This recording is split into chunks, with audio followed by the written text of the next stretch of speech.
Au nom du Père et du Fils et du Saint-Esprit. Amen.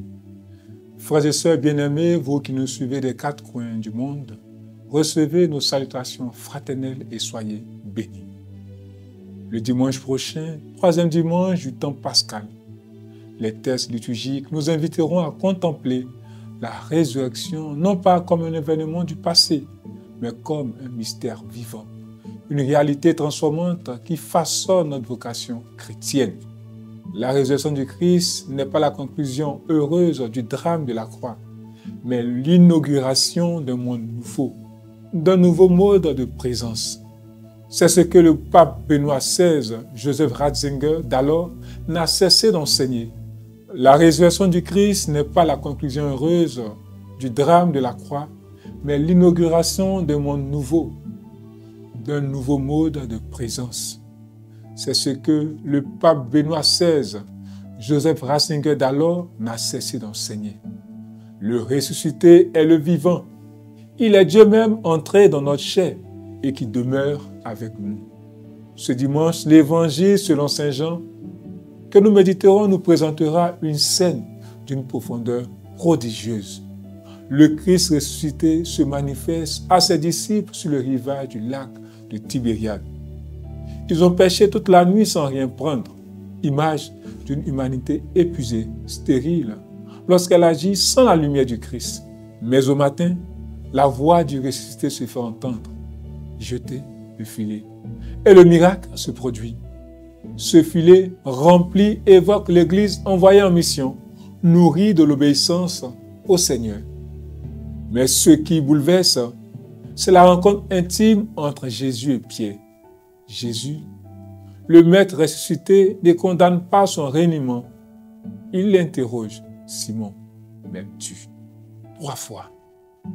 Non pas pour humilier, mais pour guérir. Dès lors, la résurrection du Christ est aussi la résurrection de Pierre, de son ministère, de sa dignité.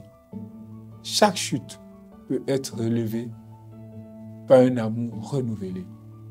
Le pardon pascal restaure. Il ne nie pas le passé, mais l'illumine. Cette scène, frères et sœurs, est le fondement de toute mission chrétienne, l'amour humble pour le Christ. C'est à cet amour que répond l'appel. Sois le berger de mes brebis. Ce n'est pas une responsabilité humaine, c'est un service né de la rencontre avec la miséricorde. Dans les Actes des Apôtres, nous verrons ce même Pierre, autrefois effrayé, devenu intrépide témoin. Lui et les apôtres proclament « Il faut obéir à Dieu plutôt qu'aux hommes ». Il ne parle pas de mémoire, il parle d'un événement vécu. Le Dieu de nos pères a ressuscité Jésus. Ce témoignage est offert dans la joie, malgré les coups, malgré l'opposition. Le martyr. La vie chrétienne n'est non d'une résolution morale, mais d'un cœur enflammé par la résurrection. Benoît XVI rappelait que le témoignage de la foi n'est crédible que s'il jaillit d'une vie transformée par une rencontre véritable avec le ressuscité, comme en témoigne Saint Paul. Enfin, l'Apocalypse, dans la deuxième lecture, élargit notre regard. Une multitude céleste proclame « L'agneau immolé est digne de recevoir puissance et honneur. » Le ressuscité est toujours l'agneau, celui qui a donné sa vie. La gloire pascale, sachez-le, la gloire pascale n'efface pas la croix, elle en relève la fécondité. Adorer l'agneau, c'est entrer dans la vraie Eucharistie, celui de la vie au fait.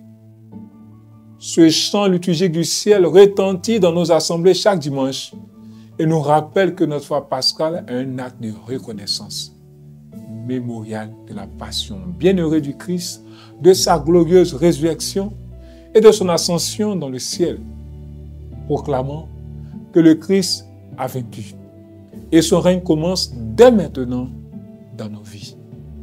Frères et sœurs, à la suite de Pierre, de Jean, des apôtres, des martyrs, le Seigneur nous invite à jeter nos filets, à répondre à son amour et à faire de notre vie une réponse d'amour.